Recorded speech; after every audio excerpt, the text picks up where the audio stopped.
Good evening, and you join us here at the beautiful Grosse Musikvereinssaal, Vienna, Austria, for tonight's performance by the Vienna Philharmonic Orchestra of Das Lied von der Erde, the ninth and incomplete 10th symphonies by Gustav Mahler. Himself, of course, a graduate from the Vienna Conservatory.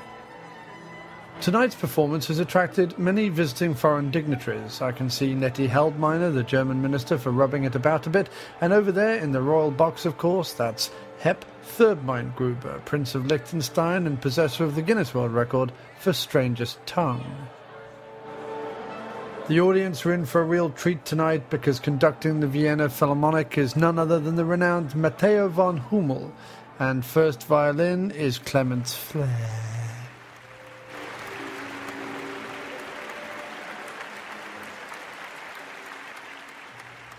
And the audience is hushed now as Matteo readies himself at the podium. Oh my, well, that was a loud one.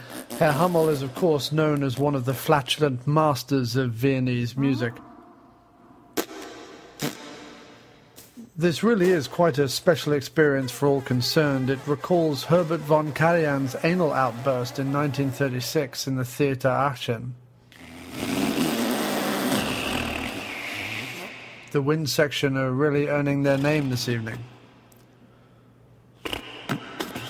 And we're just getting word this spectacular display of gastrointestinal music, or la musique de derrière boum boum, as they call it in the palaces of France, is due to a particularly potent tuna casserole eaten earlier today in Vienna's famous tuna casserole district.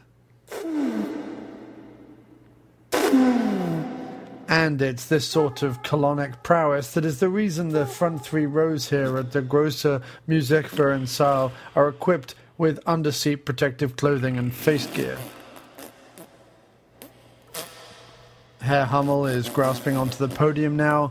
The audience is visibly delighted.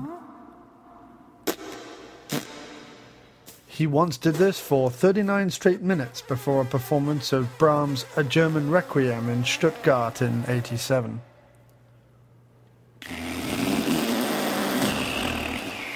In the meantime, let's go over to Carnegie Hall in New York City for Betty Clenchtiter's performance of A Theme from the After-Movie Diner.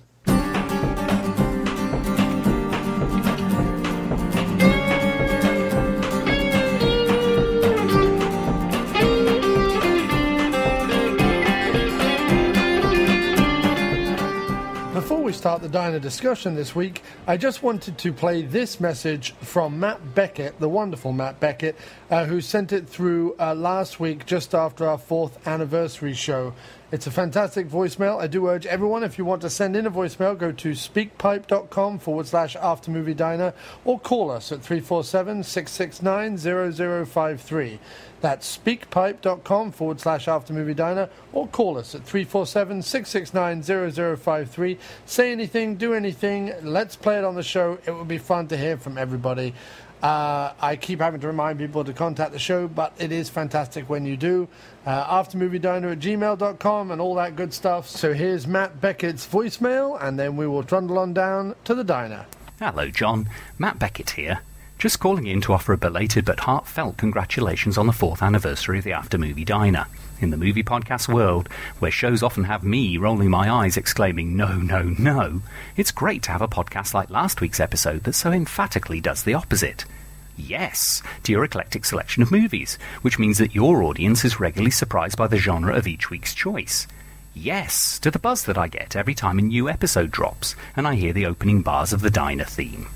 Yes, to the concept of Chris Christopherson's wrinkle acting. Yes, to the observation by the wonderful Jim Wallace that a good movie can draw out feelings and reactions within you that you don't completely understand. And yes, to the delights of an ambiguous ending. Though there have been many podcasts that praise 35mm, I've never come across one that examines so genuinely how cinema can transform the way you perceive the return to the everyday, or, for that matter, the joys of a matinee performance. And in what other podcast could I discover that I'm currently living in my age of perfect beard? Can I briefly bring to your attention that Alan Rudolph did return to film noir just a few years after Trouble in Mind with his 1990 picture Love at Large, starring a gruff yet sympathetic Tom Berenger and a sparkling Anne Archer. So many congratulations, John, for reaching the podcasting milestone that is 4 years. I'm looking forward to many more episodes and raising my cup of Jim's chamomile tea to mark your achievement. Cheers. This show was originally recorded on June 18th when the film Vendetta by the Soska Twins was originally in cinemas. It's set to be released on August 18th, that's next Tuesday, on Blu-ray. So please do, if you enjoy this podcast, go pick up that film. And now, over to the diner. All right, Chief. Hello, and welcome to yet another episode of the After Movie Diner. Cheers. And here we are. It's water. Oh, that's cool. And here we are in a brand new diner for the show. We've never been in this one before. Not even once. It is called the Hollywood Diner. It's on 6th Avenue and 16th. 16th, I think, yeah. Yes. It's in. So it's just in Chelsea. We've just come out of the Cinema Village, which is down on like 10th or something like that, 11th, and Broadway. And we've just been to see the Soska Twins film Vendetta. Starring Dean Cain and The Big Show. The Big Show, yeah. The Big Show, somebody. Yeah, well, his last name was Wight. Or Paul the Big Show Wight? Maybe. Phil? No, Jim, you were right the first time. It's Paul the Big Show Wight. I'm sorry, people, we don't do any research anymore on these shows. We just go straight ahead and start recording them. So that's what you get. And so we're learning a whole new diner menu as well. So bear with us on that. So we are. Why don't we... Oh, look, they've got sandwiches named after people. Very exciting. Why don't you give us Robert De Niro? They've got a De Niro. Pastrami and melted Swiss, fried onions and hot peppers on pita base, served with onion rings. I don't like hot peppers. Oh, right. Well, I'm sure you can do it without the hot peppers. You get an Al Pacino, grilled chicken breast. Where are you looking? Where are you looking? Hall of Fame sandwiches. It kind of peters out after Robert De Niro. There's Al Pacino, Robert De Niro, and Howard Stern. I don't know how he fits into that. Maybe he's eaten here and he named. Oh, is that why, do you think? I guess that could. Yeah, that makes sense. Did they really get Robert De Niro to eat in here? Probably. Possibly. Oh, here we go. Yeah, it really does peter out. They have 3 sandwiches. Yeah. Al, Howard, and Rob. That's it. And then Texas. Well, I'm going to have the Al Pacino, dude. Yeah, the Al Pacino looks pretty good. The Al Pacino does look pretty good. I might get the Al Pacino. I might get the Howard Stern, actually. Yeah, we could go for a couple of Sterns, couldn't we? I might have to see. I think they'll substitute something for onion rings for me. Yeah, just ask for regular fries. Is that what I want? Chicken kebab? It's a big menu. Yeah, I think I'm going to have the Howard Stern. You can have the Howard Stern, the Al Pacino. The Howard Stern. Let's see if there's what the early bird specials. We want to assure you that we use only the finest and freshest of foods. Oh, well, if you're going to assure me. Nice. Thank you, the Hollywood Diner. I'm all happy with that. I want to get... Where's the... We've got a lovely Wednesday chef special collection. I want to see what they've got in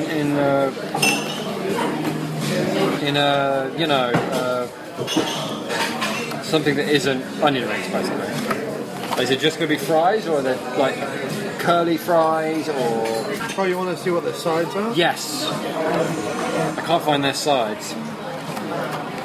Oh, here we go. So onion rings are $5.25. Substitute onion rings, sweet potato fries, or curly fries. I might get sweet potato fries. $3 extra. Oh, where's that? Underneath the sandwiches. Oh. I think it's what happens if you substitute French fries. I don't think it's like... I'll find out. I'll ask. Yeah, I just want regular French fries. I don't need curly bloody things. You don't want onion rings? What? You don't want onion rings? Not a whole bunch of them, no. Okay. I mean, onion rings and fries, but not a whole bunch of... Alright, okay, fair enough. Onion rings. Right, that's very good. That's very good. What? Nothing, you just look very smart. Oh, thank you. So we went to see the Soska Twins Vendetta, and a little bit of a background, as I was telling you before the movie. Yes. Diabolique Horror Movie Magazine sent me to see a screening of See No Evil 2, which the Soska Twins directed before this one. And that was a slasher. Thank you. Yeah, okay. Yeah. If I get the Al Pacino. Any drink? Green tea. Can I get fries instead of onion rings? Mm-hmm. Is that extra or the same price? Okay, great. So, okay, I'm going to have the Howard Stern, and I'd like fries instead of onion rings, please. Okay. And can I just get a regular Coke? Okay. Or Pepsi? Yeah, great. Thank you very much. Cheers. So, sorry to back up. So, I got sent to go to a screening of See No Evil 2 and actually met the Soskas. They did a Q&A after the screening. And that was a sort of slasher sequel. And the thing that kind of struck me predominantly about that movie was sort of the way that it was shot, and also that the way that they took something that in the first movie had really just been a kind of generic, here's a wrestler in a slasher movie, and not particularly well shot and very kind of clearly made for video type movie. They'd taken it, they'd added like clearly their friends who are actors. Catherine Isabel was in there from American Mary, and the guy Michael Eklund, who was also in this one, who was really good in it.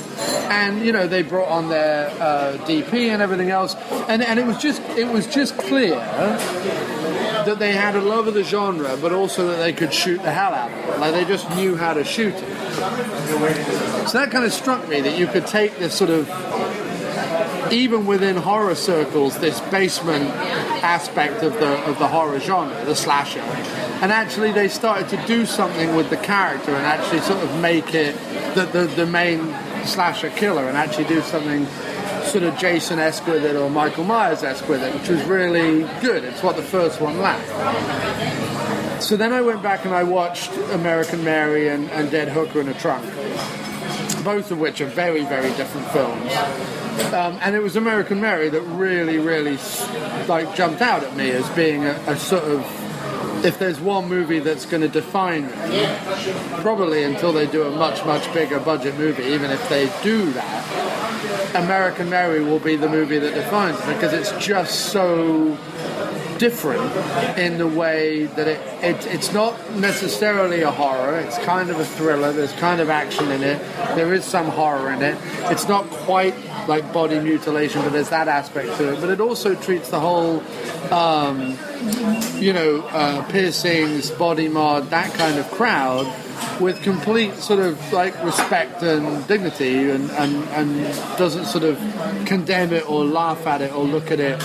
So there was something sort of very clever about them, something insightful about them, and certainly something talented about them. So when Vendetta came about, it was a bit of a surprise, because I thought they were working on Painkiller Jane and a bunch of other movies.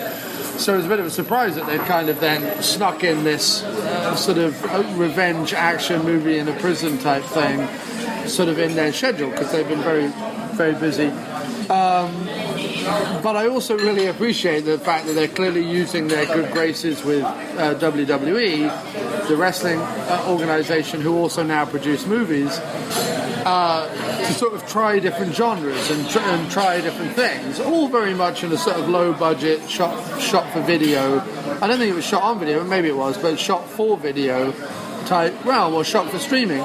And it's just lovely that we had this situation where there hadn't been a lot of those kind of B movies coming out in New York lately. It had been either sort of the big budget stuff like San Andreas, or it had been like arty stuff. And so when this cropped up that they were showing for just 1 week at the Cinema Village, knowing how I like the directors, I thought, well, this might be a good one to take in. So that's why we went to see it. So again, we're in the Hollywood Diner. I am with my regular co-host, Mr. James Wallace. You're just going to cut the beginning bit out, because all we did was talk in like really quite dull detail about what was on the menu. Yeah, no, it's fun. No, I will keep some of that in. Shall I substitute the onion rings, or shall I have the fries? The listeners must know.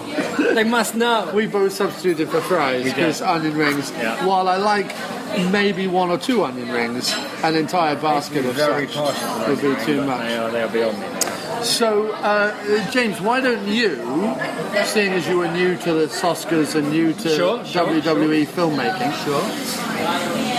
I think you can probably tackle the plot of this movie. All right, I think this is probably a movie you can tackle. All right, I'm going to give it a go. All right. So first up, let's do the thing where we talk about whether people should watch it or not. Can I let you handle that one? Okay, should people watch this or not? Well, it's very difficult because it's not really for the horror crowd and it's not really for the action crowd, but there is an aspect of both that certain sections of that crowd would like. So it's on it's on Netflix. It's like if it's on, it's midnight and they're looking for a movie to watch and it's on Netflix. What do you say to them? Yes. Yeah, and I would put it down in the same way that there's a movie called Maximum Conviction, which stars Stone Cold Steve Austin and Steven Seagal, right? And a lot of people are sort of... Yeah, that would be for me. Thank you very much. Of course. Thank you, yeah, that'd be great, thanks. And a lot of people are sort of, thank you, sniffy about like Steven Seagal's recent movies, and therefore don't know whether they should like take a look at it or not, right? But that would be one that, although no, it's not the greatest Steven Seagal movie, it's not even the greatest Steve Austin movie, it's definitely one that I would say take a look at. And the reason why I would, apart from the fact that it's both set in prison, that's kind of how I would relate to this one. It's not the best work the Soska Twins have done. It's possibly the best thing Dean Cain has done. He's really good in it. But it's very brutal, and the action is not martial arts or anything. It's kind of realistic prison brawling. It almost seemed to me to be more like scrappy. No, it almost seemed to me like, what if wrestling people? It almost seems like, what if wrestling people really hit each other? What would that look like? Because there were lots of like forearm smashes. Right. The way they just not all of it, but some of the fighting seemed to me to be like a fun experiment for them. Right. What would it look like if all I mean is a guy this size really hit somebody with his like wrestling, and it's also the fact that the reason why I say it's not martial arts, like Dean Cain didn't suddenly break out like, oh, when I was back in cop school I learned how to do jiu-jitsu. Like it wasn't like that. It was just a lot of haymakers basically and clotheslining and stuff like that. Yeah. Coupled with the Soska Twins know or like to do gore effects for real. So any of the like stabbings, beatings, and shootings that happen, it's done with real squibs. The slash effects are done really well. The busted eyes are done really well. Like it's pretty like stomach churningly gory in places in terms of sort of rough, gritty fighting with gore. It's pretty hardcore. So like. But it never comes close to sort of extreme cinema. It's sort of somewhere in the middle. So it's a difficult one to recommend, to be honest, to the crowd that normally listen to the show. But I know that for a fact, like Doc likes really extreme stuff and he likes sort of violent movies and things. If you like kind of violent crime movies, if you like violent prison movies, and if you like sort of old school effects and wrestling, yeah, and it's on Netflix or you can rent it for $3, then yeah, I would definitely. All right, is that fair? Yeah, no, I think you covered that really nicely because I think the purpose of this particular segment is to say these are the people that would like to watch it. You know, like if I was going to recommend it to people, it's these kinds of people because I think some people can find it frustrating that they have to listen to the podcast to find out whether they should watch the movie or not. Right. By which time we've kind of given like vast swathes of it away, and they prefer to go, okay, yeah, that does sound like my cup of tea, so they can stop the podcast, go away and watch it on Netflix, and then come back and listen. However, weirdly, if the American Mary crowd came to this, I'm not sure how much they would like it. No, I agree. The whole thing had a kind of a guns for hire feel about it, which. Meaning the directors. Yeah, for the directors, and that was no bad thing, given that I have to. my overall conclusion would be the only thing really to recommend it is what they brought to it. Yes. You know what I mean? Like, same with See No Evil, to be honest. Right. See No Evil too. Everything that would have been already in place before they came on board, I would imagine. If it had been directed by anybody else, I think it would have been, very blunt. But it would have been. There was a sort of mischievousness to the gore and to the effects. And to Michael Eklund as the warden. And he was very good. He was good fun. And I think you've got to imagine that they probably, because I know that with See No Evil 2, that wasn't their script, but they came in and did massive punch-ups on it. I've got a feeling like if they wrote anything, they wrote the warden stuff. Yeah, agreed. I think that's probably the case. So anyway, shall I do the plot then? Yes. All right. So the plot is it's pretty simple. Dean Cain, good cop. What's his name again? Who? The wrestler. The Big Show. The Big Show. The Big Show was the bad guy. Good cop puts bad guy in prison. Bad guy breaks out of prison. No, bad guy gets off on a technicality. No. Oh yeah, okay, yeah. Bad guy gets out of prison because key witness has retracted statement. First thing bad guy does is go to good cop's house, kill good cop's wife, who also happens to be pregnant. Good cop then conspires to get himself sent to prison, whereby he will presumably, in his mind, wreak revenge on the bad guy, but in the process disturbs a relationship between the bad guy and the warden, whereby the warden kind of lets the bad guy run the prison in exchange for, it transpires, a cut of bad guy's profits when he gets let out. Seems to be the thing. Although that, if I'm honest, the whole film fell apart in the part of the plot where you say why the warden let the Big Show run the prison, because that I really. Okay. Well, hang on a second. Sorry, you're right. But if you're asking me, there's a couple of plot reason why the warden lets the bad guy run the prison. There wasn't one. No, that was a bit of a. But it wasn't just that. It was the fact that up until. But that was pretty good, though. It was pretty good. Can I have a small round of applause for maybe my most concise summary? Barring a couple of major errors you made during the summer. What are you talking about? There were no errors. Yeah, there were. What? When did I make an error? Well, you said he broke out of prison. He didn't break out of prison. But no, I said. And then you said a key witness retracted the statement, which didn't. The key witness disappeared. I thought they said they retracted the statement. No, he disappeared. They clearly killed him.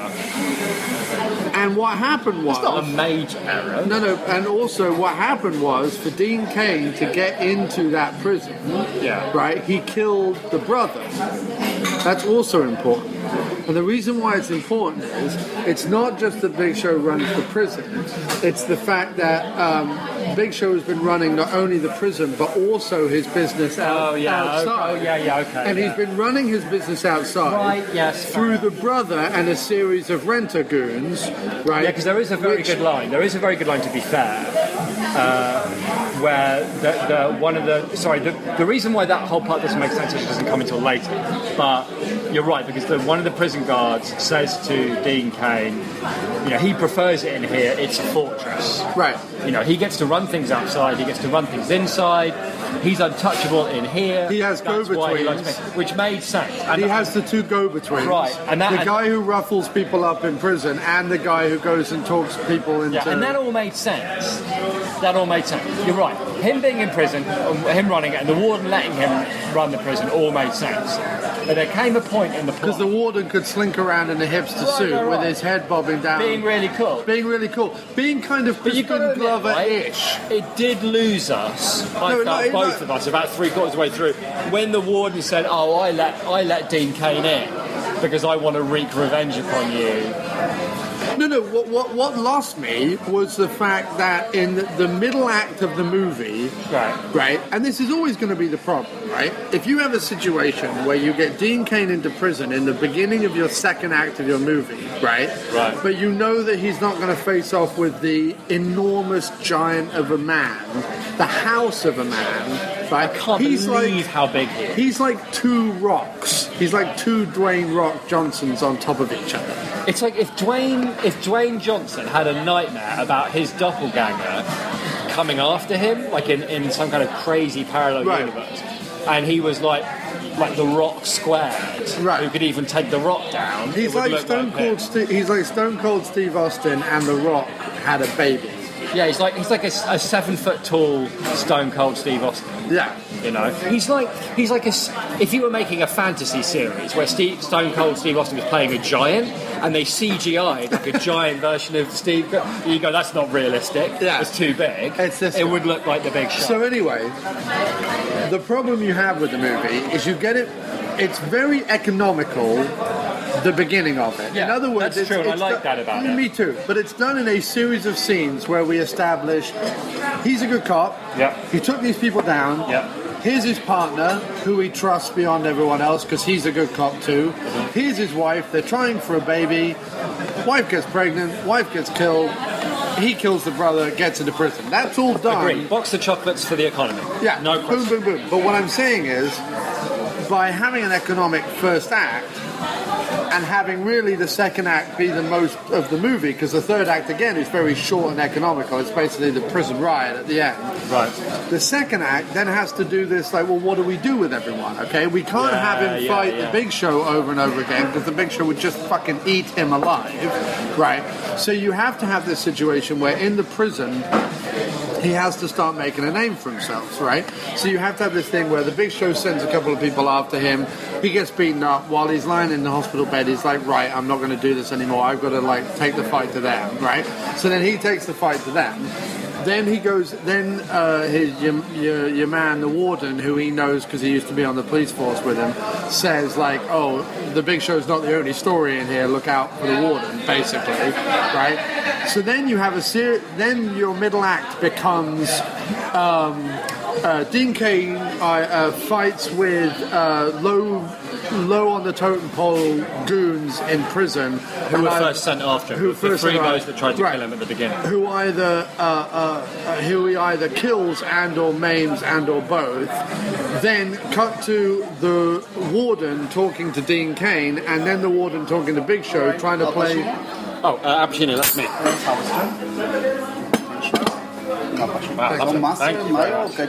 Could I get a side of gravy, please? Brown gravy, thank you. Wow, it's great. It's just on the pita bread. Yeah, so you then have this thing where it literally went fight warden's office. Dean Cain goes in the hole. Big Show goes in the warden's office. Dean Cain gets out of the hole. Fight. Dean Cain goes into the warden's office. Dean Cain gets put in the hole. Big Show goes into the warden's office. And there's this like back and forth about what is meant to be, I suppose, complicated machinations going on between everyone in prison. But what really amounts to it is that somehow suddenly everyone is scared of Dean Cain, who's just Dean Cain with a bit of extra weight on him, and of somehow like doubting this enormous baby-eating giant of a man. Which, look, is absolutely fine because like Dean Cain does like kick ass and does like kill people and blah blah blah blah blah, and does do something which is really rather grotesque, which is where he paralyzes an inmate, one of Big Show's sidekicks. Thank you. Paralyzes one of Big Show's sidekicks and then like slits his arms open and lets him bleed out, which is really fucking wrong. Yeah. But also at the point where it was like, okay, so this is no longer like a vendetta because not even fucking Paul Kersey with played by Chuck Bronson on his worst day ever did anything. Well, I would say this about Cain. One of the things I really liked about the movie was that I liked that there was no question of redemption. Like as soon as he kills the guys to go into the prison, right? Which was a bit like shocking. I thought he was going to torture him for information. He didn't know what's going on, but he just flat out kills them. Right. And then what was cool? Okay. What was cool for me is I didn't know it was a prison movie, right? I didn't know anything about it. Right. So when he goes to like the Big Show's brother's house, I didn't know what was going to happen. I thought, he's going to torture him for information or whatever. Right. But when like the cops come in, he shoots them all. The cops come in and he gets down on his knees and puts his hand behind his head. I'm like, oh, cool. Right. But he's at that point totally beyond redemption, and not just in terms of like morally, because maybe morally he can be redeemed. right? He's only shot the Big Show's brother and a couple of goons. Who were instrumental in, like... Right, but practically he's beyond redemption, because even if he, like, goes into the prison and kills... the Big Show bloke. Well, they're not gonna go, well done for killing the Big Show.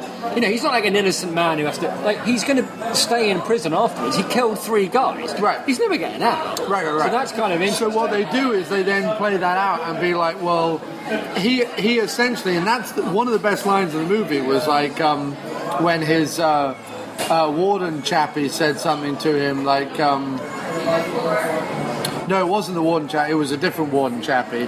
Said something about that, and he was like, "I always was." He's like, "You're a dead man, or you're a marked man, or you're something like that. Yeah. You're like the point of no return, or whatever." And he's like, "I always was," which is cool because it doesn't have that thing where. And Dean Cain did like angry and crazy. Well, that's what I'm saying. So I didn't really get well. He was no, because I didn't get a chance to say what my original point. Shocking that I. Sidetracked myself, but I liked that he was a character who was powered by pure rage. Like there was no moral weight behind him necessarily. No. Like, he'd already killed other people. Yes, the Big Show, but his moral decision was: do I kill? Like he did the right thing by not killing the Big Show when he had the chance. While the Big Show's grinning at him over his dead wife, he does the right thing by not killing him. But then obviously regrets that. But so he's not powered by like justice, like like Neeson. He's not powered by if I do this, A plus B equals C. If I do this, then another thing's going to happen. Neeson, powered by justice. Nothing but rage, right? And that's why all the gore and all the rest of it works quite well in terms of turning into a bit of a horror film, because it's not an action film. No. It is like a revenge film, but you're right. The problem's coming in that second act, and my problem is with that second act is. And don't get me wrong, Eklund and everyone are like acting their balls off trying to make it. They're great, but the problems are twofold. One is, no matter how hard they tried, and they did try, it was at like an elementary school that they got for like a week or something, and putting up barbed wire on top of like 5 foot high walls doesn't stop the fact that it doesn't look like a prison. It doesn't look like a prison, and there's lots of things about it that. And that's fine, I get it, it's a low budget film, and I normally would be okay with that, but if all there is the prison, and like you say, it's a room here and a room there, it just undermines it a little, but that's okay. But the thing about the story was when, like you say, the warden goes, I'm not going to back Dean Cain anymore. I'm not going to back the Big Show anymore. I'm going to back Dean Cain. I'm going to back like the righteous cop who's here for revenge for his wife. Obviously doesn't care about anything else. Yeah, he'll be my new guy, not the Big Show. And like, it's not that they didn't explain, like how that came about or anything. It's just you never, and not even that you didn't even believe it, although you didn't. It's just like it was totally irrelevant to the plot. It didn't change Dean Cain's motivation. It did undermine the Big Show. And you're right, it was just like in there because they needed to do something, but it didn't really jive with what we're looking at. They had to bring this giant of a guy down to the point where he was like, defeatable. Yes, I suppose so. And if anything, like, the thing is the Big Show was really good. Like, he was really good. Like, I was watching the scene that they have across the cafeteria table where he, like, steals his prison food and intimidates him and blah, blah, blah, blah, blah.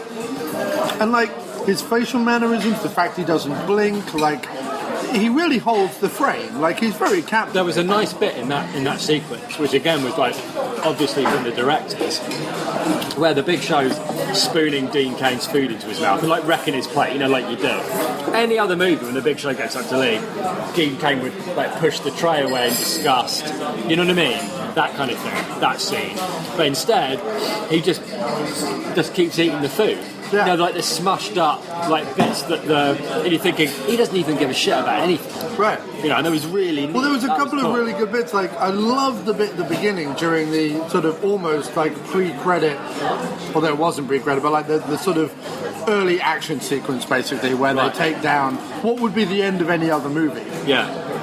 Which is where they take down the Big Show and his brother in the warehouse. Right. When his partner gets like shot in the arm. he just went, oh crap. Like, it was really good. Like, I just really liked that as a sort of, do you know what I mean? Like a kind of...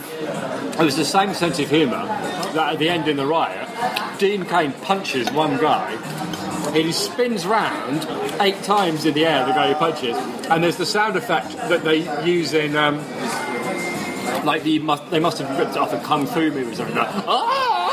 Yeah. Like it's a very, like it's a scream I recognise from movie, from like somebody who's been impaled by a samurai sword falling off a battlement. That kind of like scream while he's spinning out. Punched by Dean Cain, who, look, he's powered by rage, but that doesn't stop him looking like a slightly portly accountant. Right? And there's a bit where to be fair, I don't mean in the face. I mean physically. Yeah, but he's done his best, man. I mean, he's bulked up a little bit, and he's like shaved his hair down. He doesn't mind looking sort of like ugly and grim and mean and. No, that's cool. But that scene where like he's off for revenge, and they show like a razor, like a pair of clippers being put down on the sink, and I'm going, wow, Dean Cain's like shaved his head bald, so he's ready for action. And then the next time you see him, he's just like shaved the sides of his hair a bit, and now he's got a really slick hairstyle. I'm not sure, like, cutting your hair into a slick hairstyle is necessarily... Clearly they wanted him to do that, and Dean Cain went, no, I'm not doing that. You know what I mean? Maybe, I don't know. But, so no, the weakness for me, and to be fair, it's the only weakness. And I would imagine it was at scripting stage, and like you said, they did what they could. To be completely fair to them,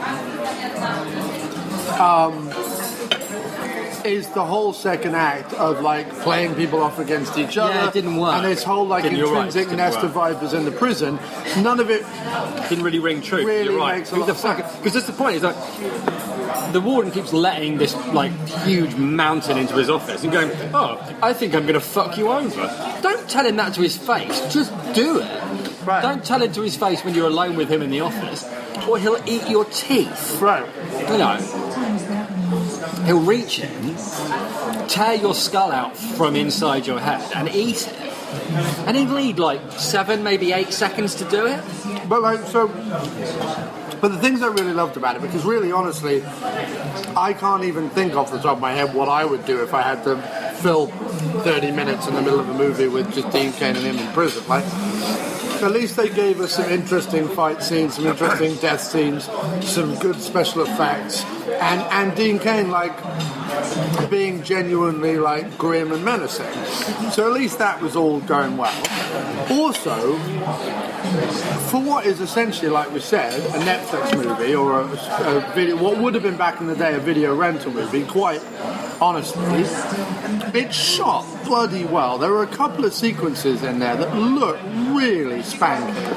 Like there was a lot of bits where Cain was in his cell, and then you saw the guard outside once he'd opened his cell door talking to him, and he was lit like a fucking awesome like 80s action movie. Like it was just like the blues and the yellows and the reds and the greens, like it was all really like rich, and the lighting was really like good, you know what I mean? Yeah. And the warehouse sequence at the beginning was proper like end of Cobra kind of orange and blacks, and you know, like it just looked the business. Like it really did look the business. And there were a couple of sequences which were more sort of telltale video stuff where they've kind of like shot it on the fly. But mostly the DP was really pulling out some pretty hefty stops for what is essentially, you know, like a low budget prison action, right? So really appreciate that. I also don't know if you noticed, but while there was some handheld in the movie, there was so many shots where they had like interesting depth perception, interesting camera moves. The camera was always trying to find something interesting to do without being flashy. Do you know what I mean? Yeah. And the only reason it jumped out in this movie is, again, I've seen a ton of these like shot for video cigar movies, or even some of the Steve Austin movies or whatever it is, and they all look like much of a much. They're all just jobbing directors doing their bit, right? Right. So, you see a lot of like handheld stuff because they can't be bothered to put it on a tripod, or if they bother to put it on a tripod, it's just in the corner of a room and whatever. But there was some very definite shots here, like when he first sat down with the warden. Oh no, the second time he sat down with the warden, and there was that cool like the Heat diner shot of like the side of the table with the warden like leaning over it like this. The first two warden scenes were really good. Yeah. He was unfortunately badly undermined by what he was being asked to do. I think they were right I think they were on the right track, having this like delicate relationship between the warden and Thingamajig, damaged by Dean Cain. But they were on the right track by saying, well, the warden can't just take out Dean Cain because he's the celebrated cop and he can't have him die in the prison and then come in and... because then it's questions about... And then decided to start looking into his organisation. That makes sense.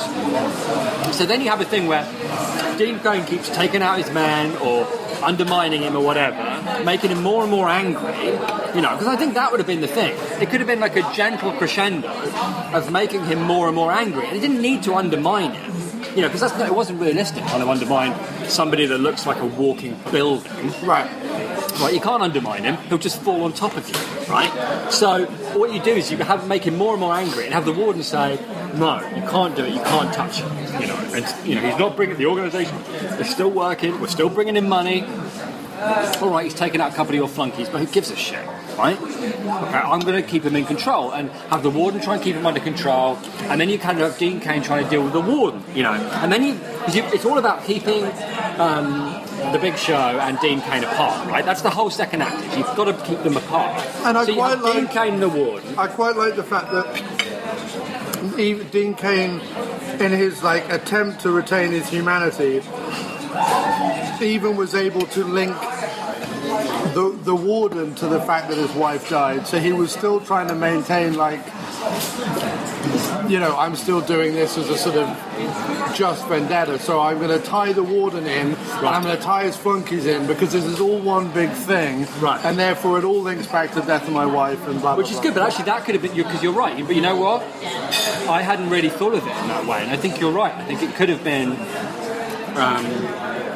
gotten across much better that at some point in the movie and it could have been done with a shot, to be fair, but at some point in the movie he needs to start considering absolutely everybody in this prison culpable for what happened to his wife. And that's in there, but just not brought out enough. Right. And I feel like it could have been done without resorting to this, the warden undermines... You know what I mean? The warden chooses Dean. That didn't make any sense. It was just the scenes were very repetitive. That's awful. To me, that's all it is. Because you can only film, man size of house comes into office and has short conversation with, spindly hipster prison warden. Doing a really, really good Crispin Glover. Yeah, like an oily Crispin Glover role, which I really did appreciate, and he's the guy who I remember really liking and seeing. He was great. He was great, but he just didn't have enough to do, and he's going from kind of like a funny, oily, what's this guy going on with this guy thing, to evil. That was fine, but then as a character, he made decisions that didn't make any sense, and that just undermined. But even the chappie who played his will he side with him or won't he side with him warden friend, he was really good. Yeah, he was very charismatic. Really good. Yeah. So, to me, I understand. We've already accepted there were problems with the second act story-wise. That goes without saying. But I just felt like I don't really think there's anything we can do to kind of fix that. No, true. But I'm just saying, my problem with that was it did lose. It seemed to me at the beginning to be a bit generic, and then characters did things that didn't make any sense. That always bothers me a bit. But then once you got to the prison, and it became apparent what the setup was. Oh no, actually, everything that happened did make sense. And actually, you know what? The thing that lost me in the beginning was I just don't buy that as soon as he gets out of prison, he goes up and bashes his wife's head in. I just don't buy it.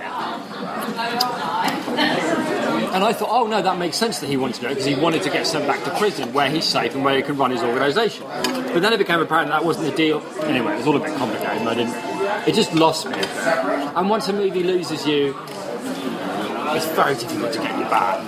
You love podcasts, right? You're listening to this one, you big crazy fool. Well, if you like this podcast and you want more podcasts to fill up your podcasting life, then I would check out the following. First up is the Moten Media Infomercial Podcast, which is absolutely fantastic.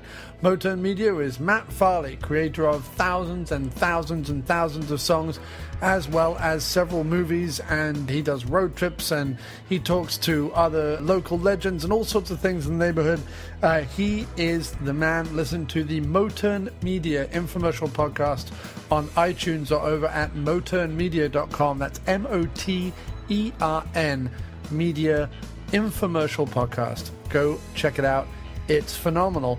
And in a similar vein, you have the wonderful and awesome local legend, stand-up comedian and podcaster extraordinaire Jay Mayo with his Hold the Mayo podcast, which can be found over at holdthemayopodcast.libsyn.com or over at Hold the Mayo Podcast on Twitter or Hold the Mayo Podcast on Facebook. He's also on the Spreaker app and the Stitcher app. Do check out Hold the Mayo Podcast. He interviews the leading lights of New England comedy, and even if you don't know who these people are, I tell you, each conversation is absolutely riveting. They play the great game, The Lesser of Two Evils. They have in-depth conversations. Jay opens up, the guys open up. If you're interested in comedy or acting or movies or anything like that, this is the show to listen to. If you like What the Fuck with Mark Maron, this is better, and I'm not kidding. It doesn't have a neurotic, self-absorbed tit as the host. So please go over and listen to Hold the Mayo Podcast. It's awesome. And lastly, if you are not yet sick of my stupid voice, check out A Real Horror Show over at diaboliquemagazine.com. That's right, I do another podcast over at Diabolique online, and the latest episode has interviews with none other than Joe Dante, horror royalty screen queen herself, Barbara Crampton, and the wonderful and engaging Andrew Sensenig, both of whom are from the fantastic new horror film We Are Still Here. Joe Dante is talking about his latest movie, Burying the Ex. Please go over and check out diaboliquemagazine.com and the podcast A Real Horror Show, also available on iTunes. Thanks ever so much for listening, and now back to the podcast. I'll tell you what it was for me. While there were cool performances... By the way, the sandwich is delicious. I know, mine too. While it looked great, while I totally appreciated all the genuine special effects, I mean, right down to like...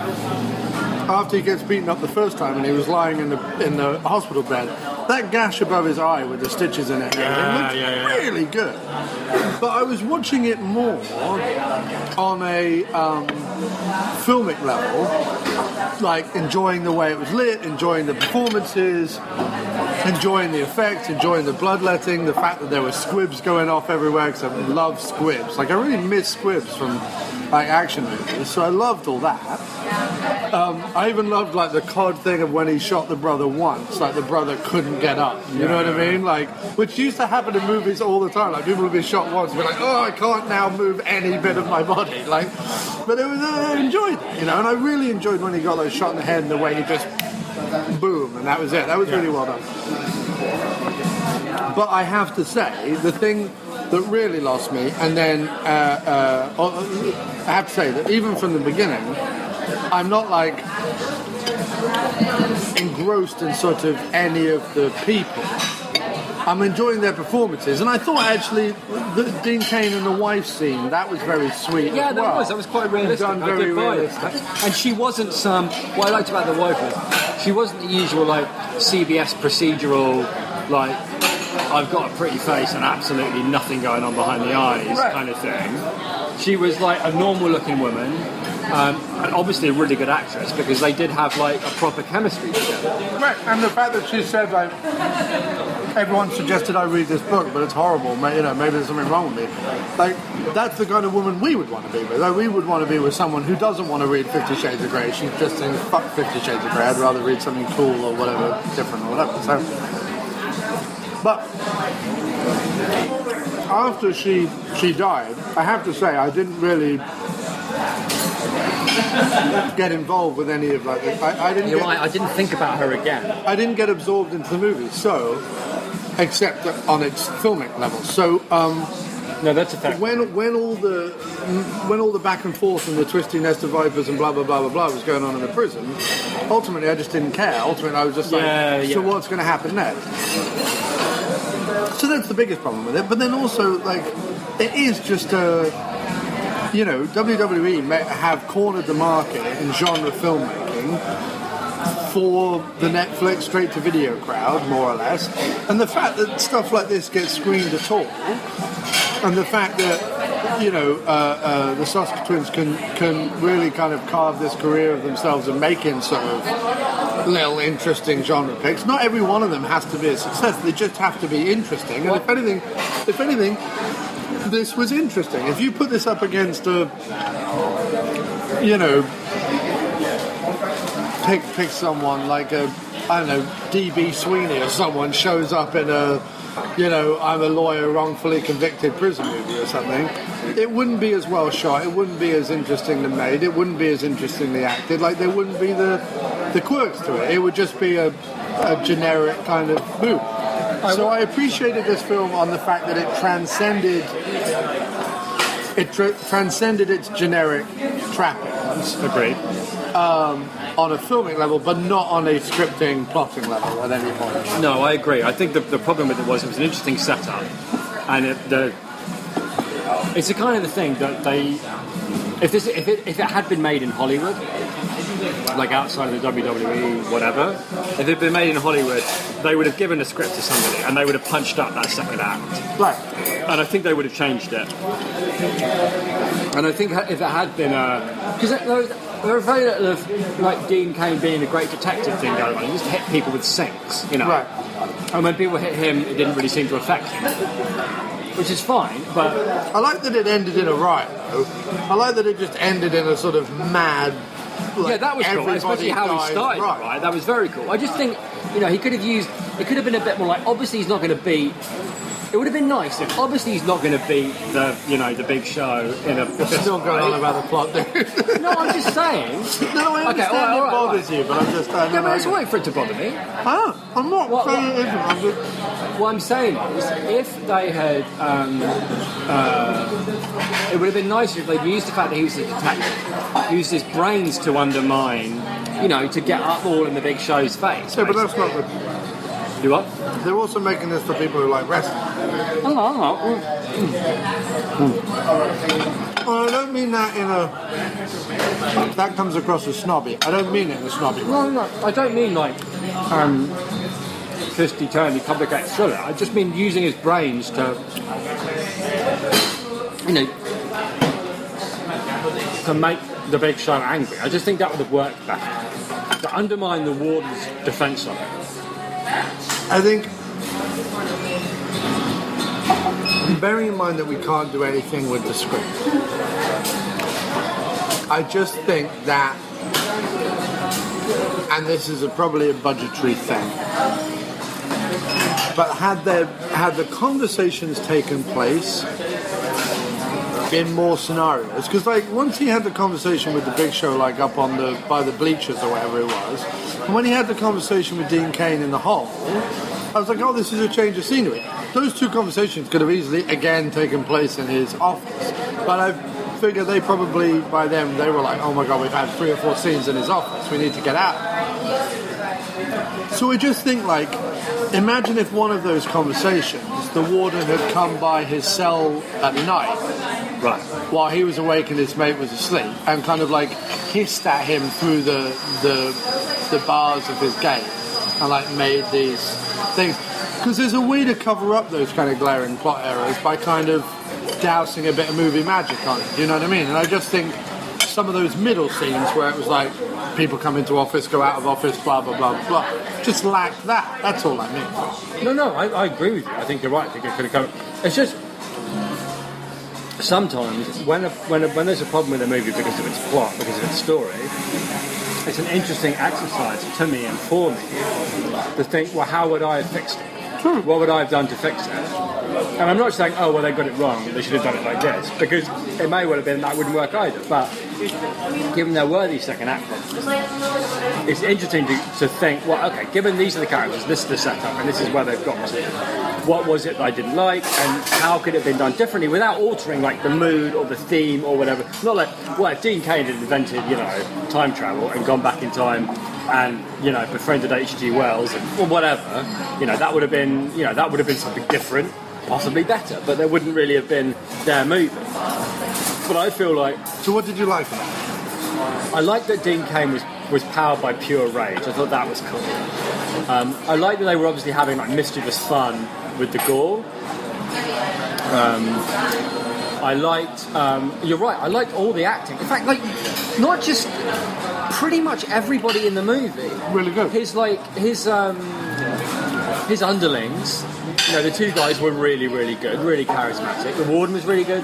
They were all. His partner was like, he may as well have been like a haircut on a bun. You know what I mean? But generally speaking, the acting was really, really good, which again speaks to their ability as filmmakers, presumably that they can spot talent like that.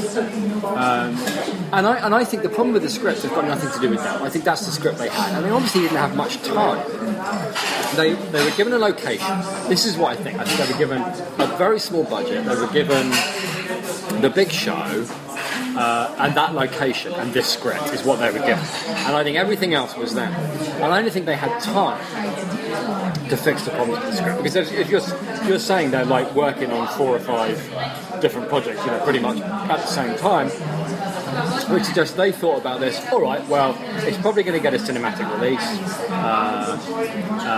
if it's good enough. Because I feel like, in terms of a business thing, I wonder, because you've got to wonder, why is this getting a cinema release? You know what I mean? Well, it's very limited. Right, but even so, I wonder if these days, studios like WWE or whoever have deals with Netflix, right?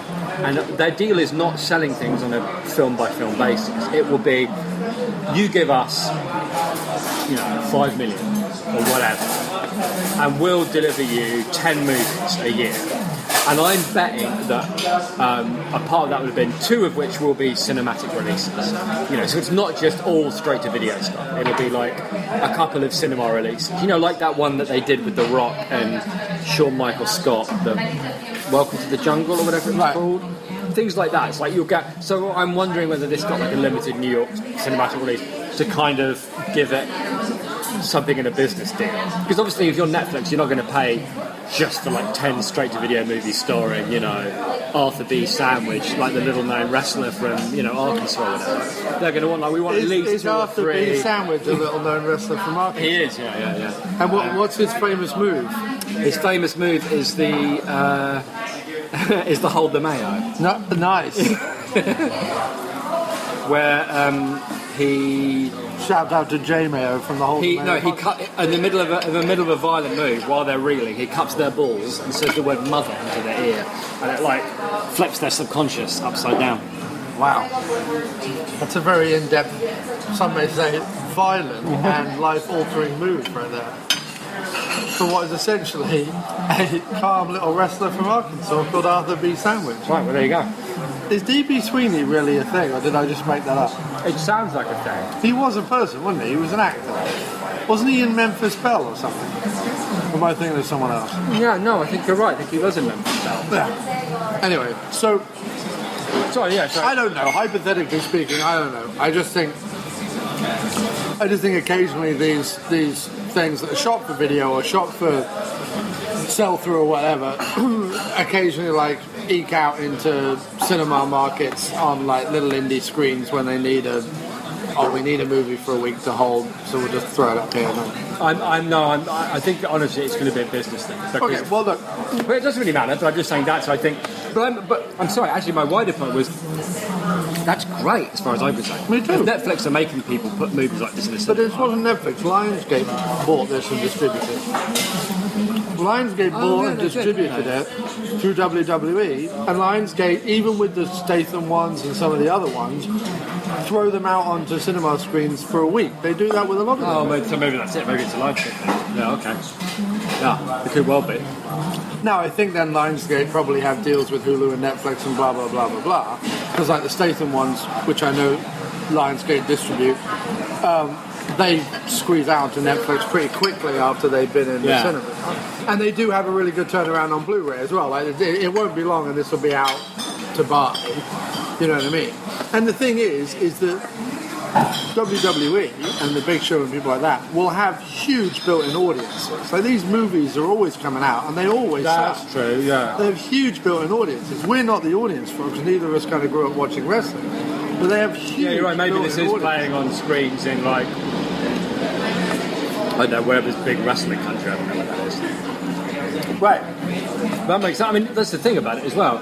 What I liked about the Big Show guy is, he was good in it, and he was like proper evil. Like he was proper, Right. And Steve Austin is like when you see him in a movie, Stone Cold Steve Austin has his moments of being like, as well. I just think that's cool because if you were a wrestling fan, and you wanted to see a film starring the Big Show, then this is the movie you would want to see. Right. They don't hide him away as a henchman or something. No, you know what I mean? Like he's properly like the big bad guy. Right. No, it normally happens like this. It's like but it's interesting how they're not. And of course, this is part of like wrestling, isn't it? You have the bad guys and the good guys, and the bad guys of wrestling are more than happy to play the bad guys because a lot of it is performance. I mean, I know a lot of it is athleticism and blah blah blah blah blah, but a lot of it is performance. And you wonder whether that's maybe why he is as good as he is because he knows what it takes to play evil. So if you look at like in See No Evil, the wrestler plays the bad guy. The wrestler plays Jacob Goodnight. I think it's Jacob Goodnight is the name of the killer, and he plays like the wrestler plays the bad guy. The wrestler's not the good guy. And then again in this, the wrestlers are the bad guy. Well, I guess like it's actually probably pretty rare. Like The Rock, I'm guessing, was a good guy. Yeah, Steve Austin's a good guy. The Rock's a good guy. But this guy's definitely not a good Hulk guy. Hogan was a good guy. And now our knowledge of wrestling becomes exhausted. No, John Cena. Oh, yeah, okay. He's a good guy. Well, it's mostly good guys then. Yeah. Well, good on the Big Show for bucking that trend. Yeah. Well, because they did that movie. I've got it. I haven't seen it yet, but I was going to cover it with Doug one night in the diner, and that was The Marine and 12 Rounds, which is that one where his wife's kidnapped and then the killer makes him leads him a merry dance. Yeah. You have 12 chances or something. Blah blah blah blah. Kind of like a Die Hard 3 type thing. So I want to watch those as well, and I have no problem. I like genre movies. That's my thing. I like genre. I like when it turned out it was going to be a prison movie. I was like, great. I like a good prison movie. Right.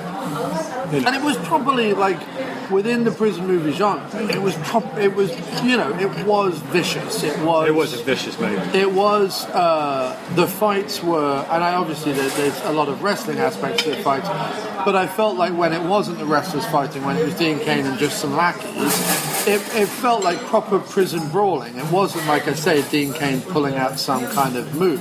There was a lot of grabbing around of necks and trying to grab heads and twisting things and whatever. It was really only in the last sequence that he was sort of pulling out the odd move here and there. And even then, what I liked is that his big strength seemed to be that no matter what you did, you couldn't put him down. He was a brawler. He was a bulldog. His being powered by pure rage, but you couldn't put him down. So in the prison fight, then after he'd been shot and 8 guys were punching the crap out of him, he still managed to come out of that in one piece. Right. But it was also interesting too, if you think about that, the fact that the first fight he gets into with the 3 guys, he's completely overpowered and sort of almost out for the count. You know what I mean? His partner comes to the prison and says, I thought I'd be identifying a dead body. Right.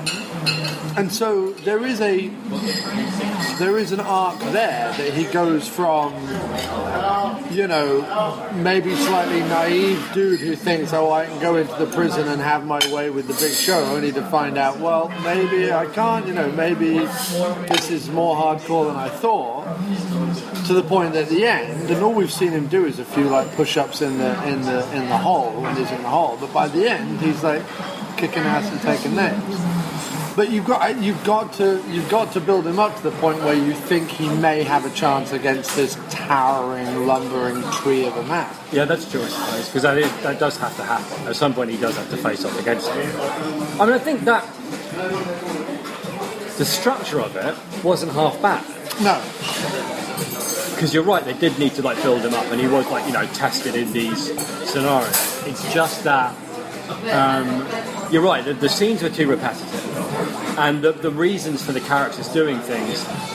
Because I think what you're saying about like not being able to identify with them comes about because the decisions they're making don't make sense, right? You know, and like Dean Cain, obviously, I felt like he didn't, and this undermined it a bit for me. I felt like he didn't have a plan. Like he's obviously been like sitting there brooding about what he's going to do, and his plan seemed to be, oh, I'll just go to prison and then we'll see what happens. You know what I mean? Right. Okay, so it's finished? Yeah, we're all done. Yeah, thank you very much. Because it seemed like, well, you know, you're just as likely to get, like, as far as he knew, there's no reason why on his first night there he doesn't get like his skull smashed in. Right. There's no reason for it not to. The fact that it doesn't work out that way. No, and I must, you know, it's okay to have a plan that goes wrong. You know what I mean? Right. But I would just felt better about if he'd had a plan, then I think there would have been more there to identify with. You know what I mean? You'd have been drawn into like, oh, is that going to work? What's he going to do? But it was just like he was just pure reaction to everything that was happening. There was no ticking bomb. There was no. Yeah, you know what I mean? It's like he's just in a room and some more guys have come in. They're going to try and kill him, and now he's going to have to like beat them up, which worked in terms of the structure because, like you're saying, you know, I tested him for that final thing.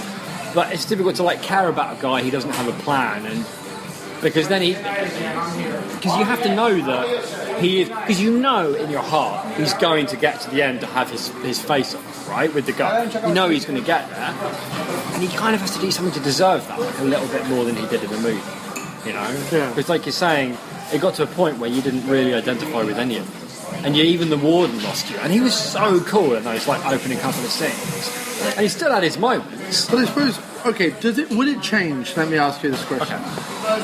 If you looked at it like one of those old fight movies where each level they have to destroy another henchman before they get to the big boss. Yeah.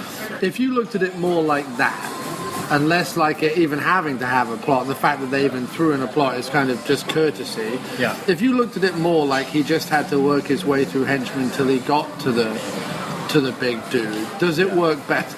I think it would have, okay. But in that movie, it would work if the prison was more believable. I feel like one thing had to overpower the other. Like either the plot and the characters are so involving, you forget that you're looking at like a cheap sack that's just a high school they've borrowed for a couple of weeks.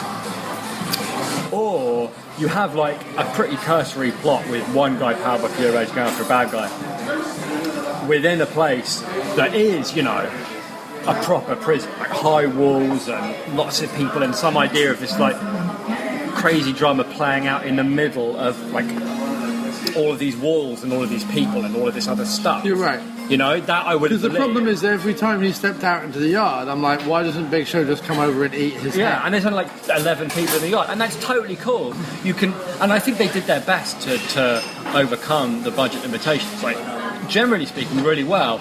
But unfortunately, they use them too often as a shortcut to tell the story. Like, oh, we're not going to worry about telling them how it is that like this can happen, or why Big Show doesn't just like bite his fucking head off. So it doesn't ever drag you in. You want to know something else, guys? I don't think so. Do you want like something else? No, I'm good to get the Yeah, we'll just get the check. Okay. Thanks, man. One is fine. One check? Yeah. Oh, we just want to split it? Yeah, we'll split it. We'll split it. Thanks. So, okay. I do take your point on that. Like, if you felt like Big Show was off in some high turret somewhere of some old prison, Right. and he started down in the basement cell or something, and like every time he tried to get through the next people, he got put in a hole or had to face the warden or had to do manual labor or had to Big Show kept getting further away from him. That would be Yeah, you know what else? So the other thing is, because I agree with you about the whole running through the henchmen to get to the big guy, but the problem is Dean Cain didn't do that. Like, he took down the 3 guys that came after him, for sure. Thank you very much. But after that, like, the henchmen, like, came to him. Do you know what I mean? Like, there wasn't a sense of him following through with some, like, taking people down plan. no true. But anyway, I would say, all in all, to wrap it up, Yeah. I would say a valiant effort. Yeah, absolutely. I would say on and above your regular Dean Cain goes to prison movie. Far, far better than the tagline Dean Cain goes to prison action movie could, in, 2015, could reasonably expect. I thought the economy of the way it's set up, very good. Yeah. I thought the shooting of it was very, very good. Yeah. I actually, by the end of it, it won me back again because I really loved the goofy prison riot. Like, I could have gone on for the whole third act as far as I was concerned. Right. Like, I love the fact that one prisoner got hold of one machine gun and that was able to turn the entire tide of everything. What I liked was he got hold of the shotgun, shot the gun, I'm like, all right, mate, good. And then he starts to shoot the shotgun. And I go, what are you doing? You're shooting. You've only got a limited amount of ammo there, mate. The only bit that was a mistake was that they kept cutting back to his warden friend, his guard friend up in a tower with a rifle, as if he was like any minute going to jump into action and take some of these people out. And I was like, when the Big Show was coming towards Dean Cain, I thought that was going to be the moment that he made the decision to like pick sides, and he was going to shoot Big Show. So every time it cut back to him and he like took his glasses off and mopped his brow and looked back in the sight, I'm like, how are you missing this man the size of a building? Well, I guess they were going for the whole, is he going to, like, have the courage to take the guy down? But there wasn't, like, it was a prison riot, and you knew he was going to, thank you very much, you knew he was going to at some stage. Actually, I like the fact that he didn't shoot anybody and he came down and put the gun in when you're under arrest. That was cool, but you're right, it cut back to him too often.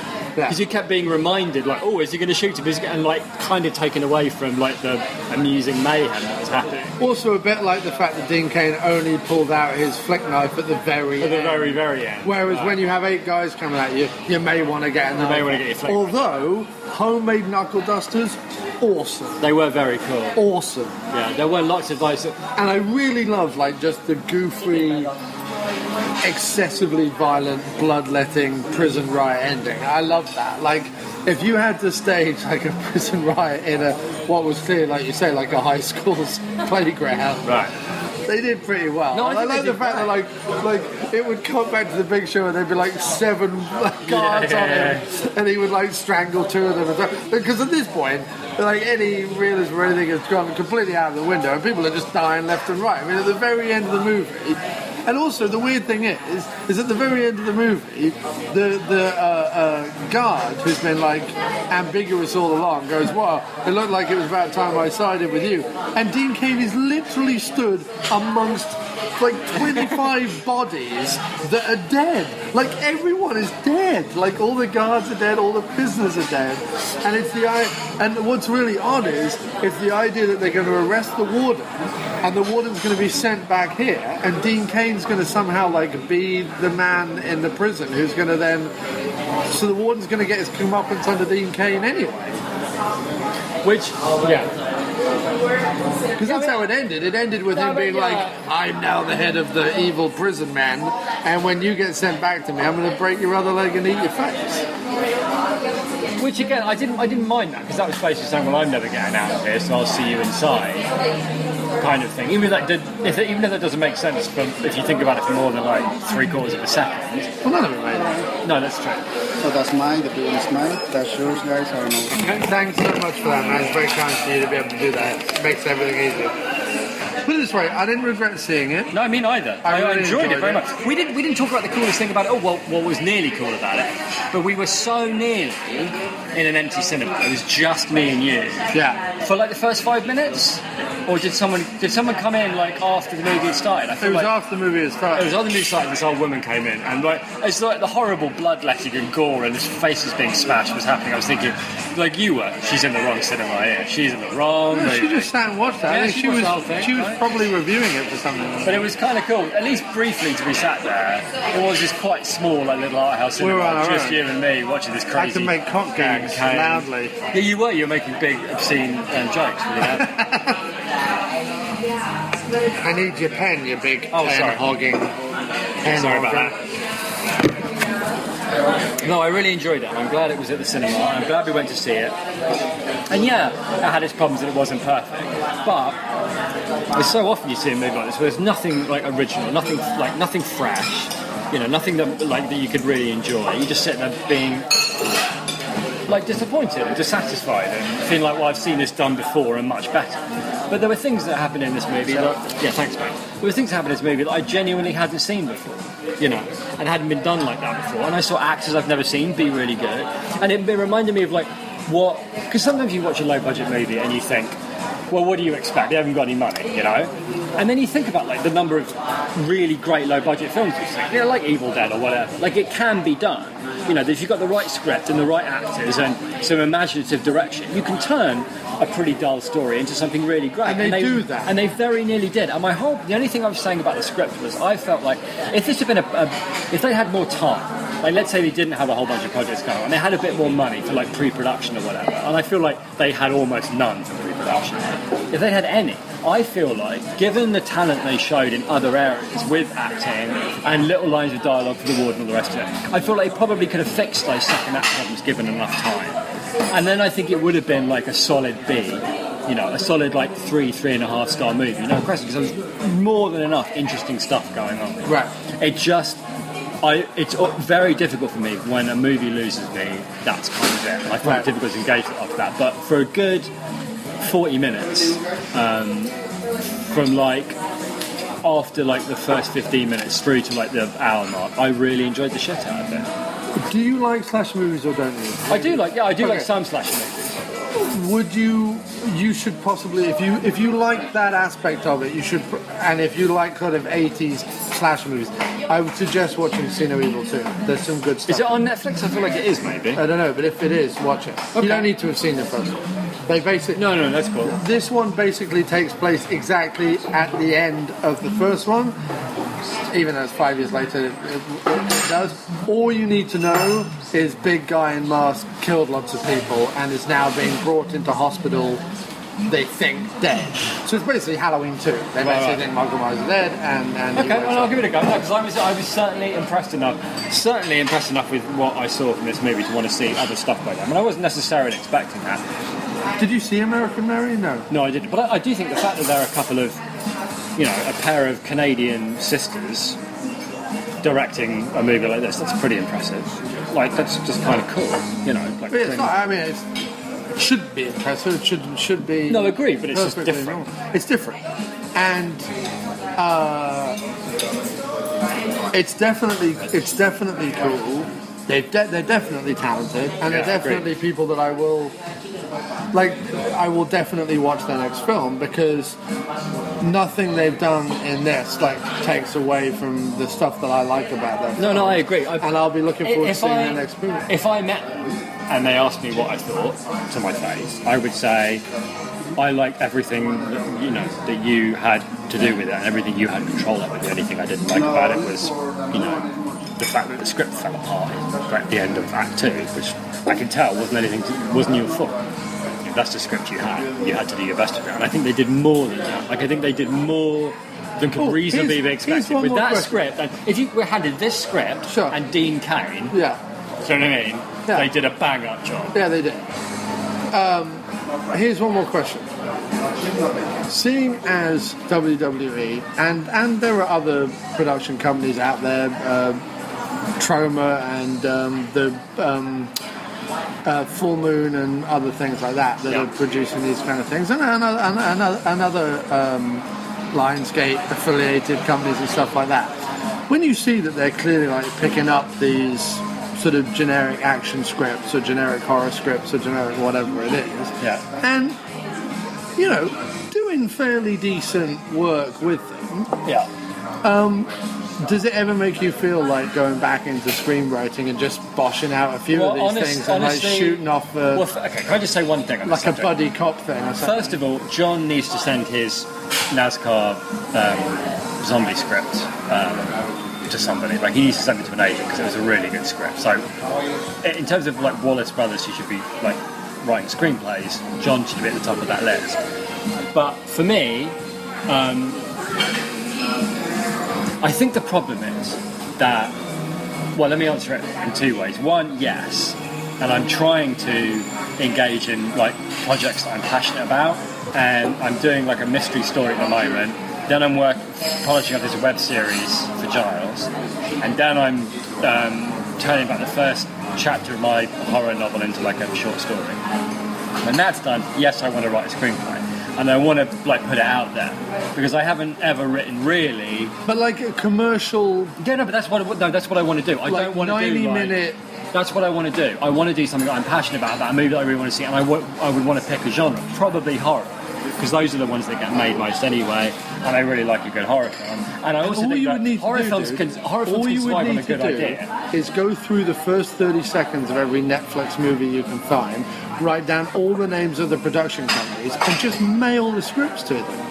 You can find all their addresses online. That's not a terrible idea. You can find all their addresses online, and even if they made, you know, some awful movie, because even stuff like that Fred Williamson occasionally crops up in, like Z Nation, or, you know, something like Whoops Zombie or Sharknado 4 or whatever, like even these kind of things, they get. Surely it's only a matter of time until Zombie-nado. Like send the Asylum, like all you're concerned with is that they get made. Like, you can't be too precious about it. You can't be like, oh well, I have to star this person and we have to do it.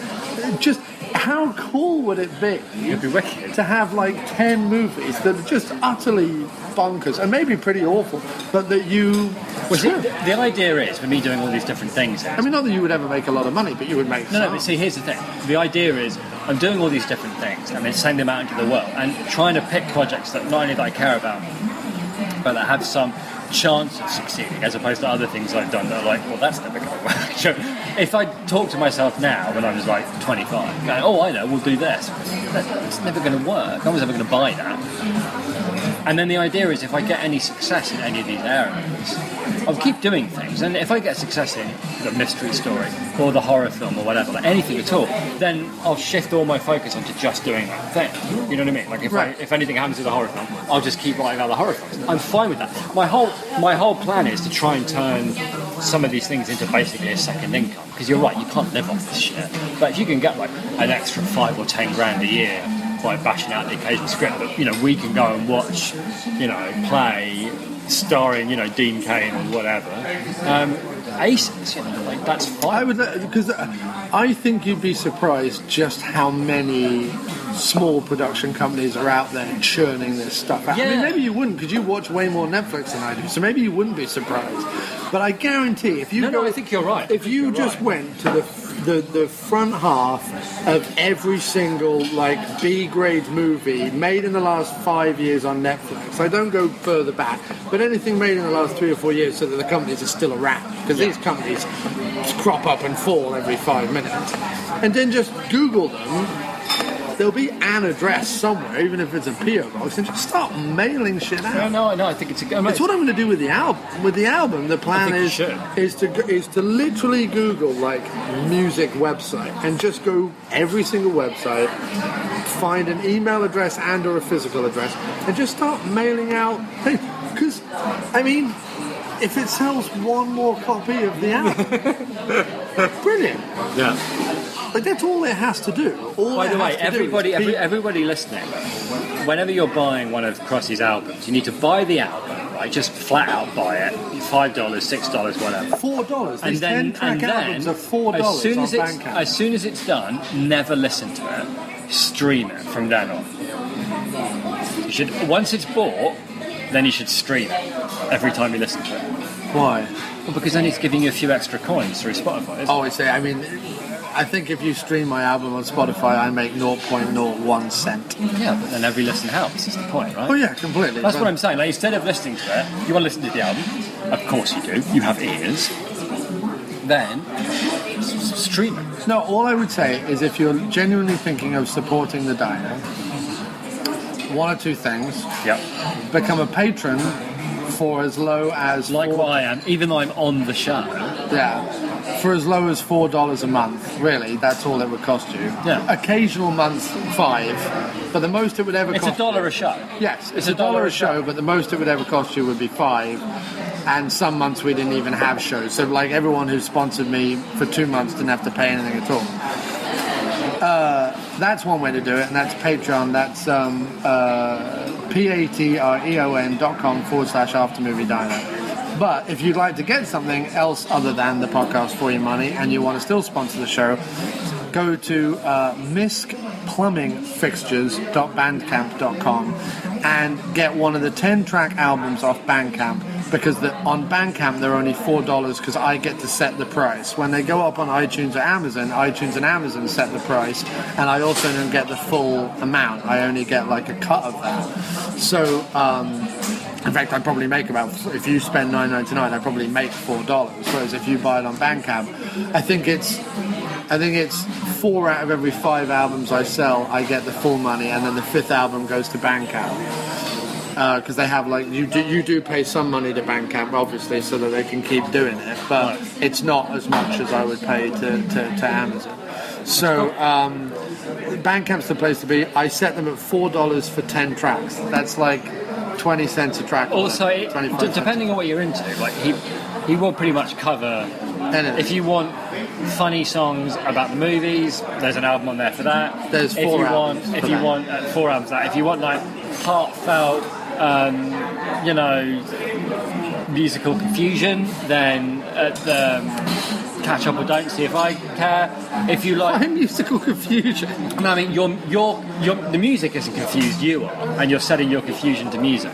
Am I? Okay, fair enough. Yeah, you're confused about existence, you, the world. Right. I wonder what would happen if I started singing about that. Okay. That's when you get that album. Fair enough. And or you've got. I wonder what it would be like if somebody, when somebody bets you. I bet you can't make a 10-track album just about Donald Pleasance.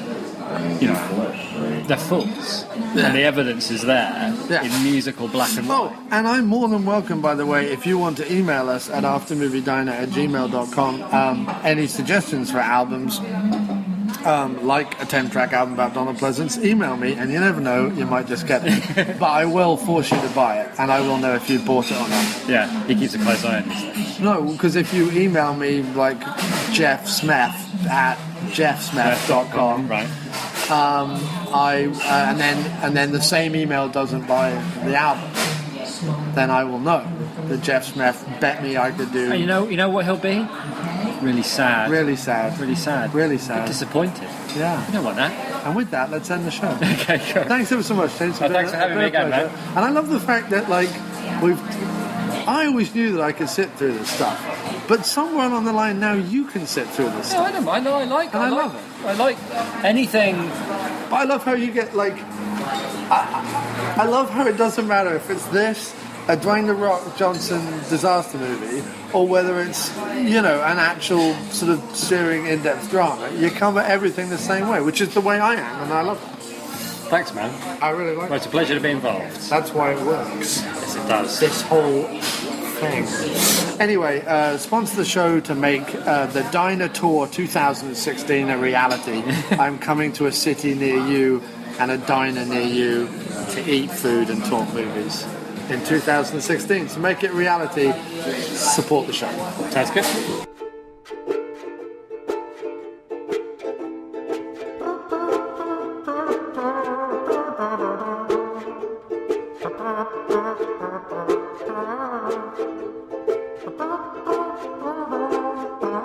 Up where the woodlands meet the railway, down where the rails meet the Hudson's edge, springtime mist, a sunset sparkle on the river. My feet fall heavy on the clay, and I forget the rest. And you and I will never be again, as long as I have breath in me. It is just what it is. I won't let you be the death of me, and we will find a new path eventually. And you will see that although they might be mostly in major key, not all songs end la da la da la da la da la dee.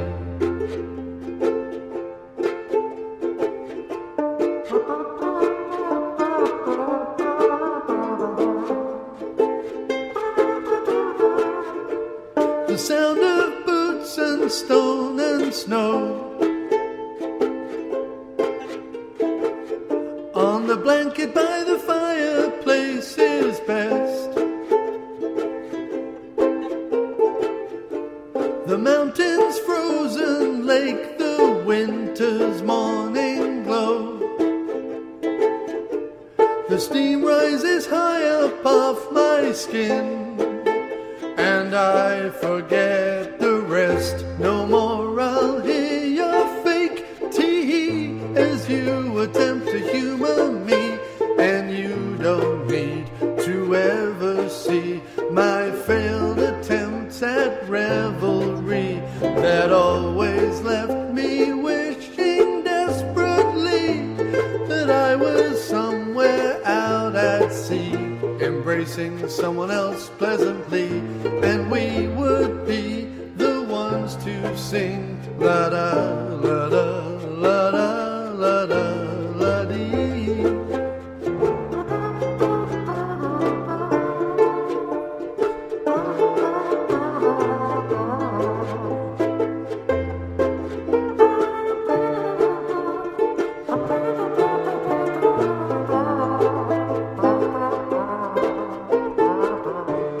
Reclining seats, the holding hands,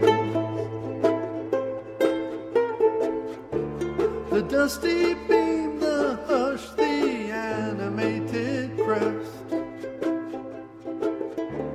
the French restaurant under candlelight. My hands shake too much to sign, and I forget the rest. And maybe it's a tragedy that neither of us want to see. And maybe if we did not flee, we'd find our place in history. But really, dear, it just can't be. You only bring me misery, and I bring you the same. At this point, ladies and gentlemen, this has got to be a world record. There really is no end to this man's anal abilities. The audience are in shock and awe by the passion of it. There really is no end to this man's genius.